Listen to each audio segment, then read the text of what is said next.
baby, listen to me speak, yeah. No matter what, just let it go.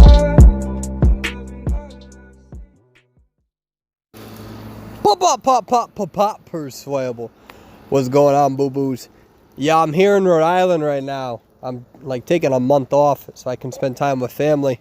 And my mom was telling me a story about how in second grade she got called down to the school because I started a gang. And whenever I would have problems with other kids, I'd tell them, you have one of two options. You can either fight me, or you can solve a math equation. That's the God honest truth. My dad's like, man, you really call me here? Like, handle it. That's what you do as a school. Handle the damn thing. Today we're going to talk about Wildling and how I think he's the worst survivor in the entire game. And this is more of a subjective opinion. And by all means, feel free to disagree with me as much as you want. That's the beautiful thing, is having dialogue about these characters. Let me make it clear. If we play together and you're a Wildling user, I'll let you know that Wildling, I can't stand playing with Wildling users. It makes me miserable. And most of the time we're fighting for ties because your character sucks so much. Not you, but your character. However, if you want to play Wildling, I'd still play with you. I'll let you know Wildling's trash. We're probably going to tie most of our matches, if not lose, because of your character selection. But if you want to play him, I'm totally cool with it. And if we lose, which we probably will, I'm not going to blame you. We'll just move on to the next match. Right? There's got to be this certain line of honesty where it's like, I won't tell you not to play the character, but I want you to know that I'm not too thrilled about it. But you play who you want to play, and I play who I want to play, and we just do the fucking best that we can. So let me preface that. Wildling is just I don't like him. First of all, his decoding is 40%, which is awful. All right? It takes time for him to use his skill. He's got to build up the rage.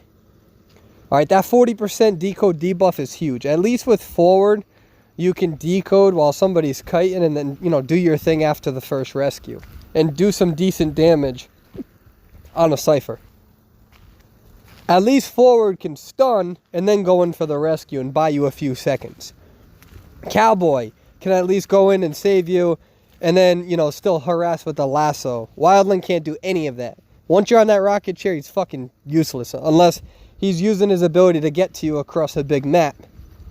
He can't really harass too much. Because if he saves you and gets off of his boar, then he can't use his ability for 60 seconds. He's useless. Unless you don't use the ability, you go in for the save, and you gotta hope you don't get stuffed. And even his harassing potential isn't that good.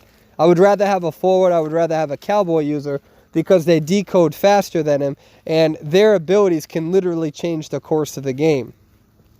There's been many situations with Wildling users, Wildling in general, his decoding is so bad that even if you have a good kite, a good 75-second kite, Wildling takes over, I think, 105 seconds or something. Don't quote me on that. You're still fighting for a tie with a 75-second kite, or a 90, even with a 90-second kite. Depending on the circumstances, you could be fighting for one. The other problem is that Wildling in general can really feed a hunter as well with his abilities. So, again, I know that there are certain circumstances where he can come in clutch. I've played with the top 10 Wildlings, 3 of them. And I would still rather play with survivors who can actually decode normal or decode with 10-20% debuff. Mercenary. You got your first officers. You got your gravekeepers. That actually offer versatility.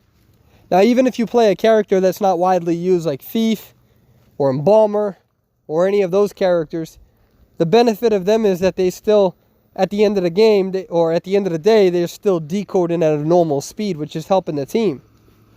A Wildling user, if somebody's across the map and they die, relatively fast, and you have a 2 rescued comp, and you have a mechanic over there, you're better off having the mechanic go for the rescue. You're still at a 40% decode debuff. Now, my problem with Wildling is that if your argument is that he's just supposed to harass, my argument is that his harassing skills are awful. Even if you are able to First of all, as they're picking somebody up, you need to try to hit them. It's super precise in order to drop them. Most of the time, once they're up in the air, they're not going to get dropped. That's my problem with Wildling's ability. So if he's supposed to be a harasser, his harassing skills are worse than forwards by a landslide, and his decode and debuff is worse than forwards. And he also can't curve, which is worse than forwards. Now you can say, well, he can absorb 2 hits. Okay. But there are many circumstances where forwards rescue ability is way better than a Wildling, because good hunters rather, they're not going to waste their time on you. They're going to wait for you to get off your ability. Even Gravekeeper's ability is better because at least his rescue speed is reduced by 50% when he digs up. Wildling's rescue potential is awful. Actually, he actually has really bad rescue potential. The only thing he can do is the only thing he's really built for is harassment, and his harassment isn't really that good to begin with. The only time you can really benefit from somebody like him is if you have a really high tier team, where you hitting your ability buys your top tier survivors a little bit of time to navigate to the next area, which is still difficult against certain hunters once they're fed, because Wildling can also feed. Again, I'm not saying that there is no such thing as a good Wildling user. I'm saying that a good Wildling user would probably be way better off as a good forward. That's my argument. My argument is that the majority of Wildling matches, even with top Wildlings, we're fighting for ties every round. I do understand that there are certain good Wildlings out there, but the majority of my Wildling matches I will lose or tie more than any other character in the game. And that's because Wildling is not built correctly. I think he needs a readjustment. I don't think he's that great. I think that's why we never see him being played. I think the 40% decode and debuff might be a little bit too much, especially with all of the hunters who can hit far away. But that's just my opinion. I'm sure other people will have their own opinions, but remember, no matter how bad, quote-unquote, a survivor is, at least they're not decoding at a 40% deficit when they're not in the midst of action with a hunter. Tell me your opinions. Bye, guys.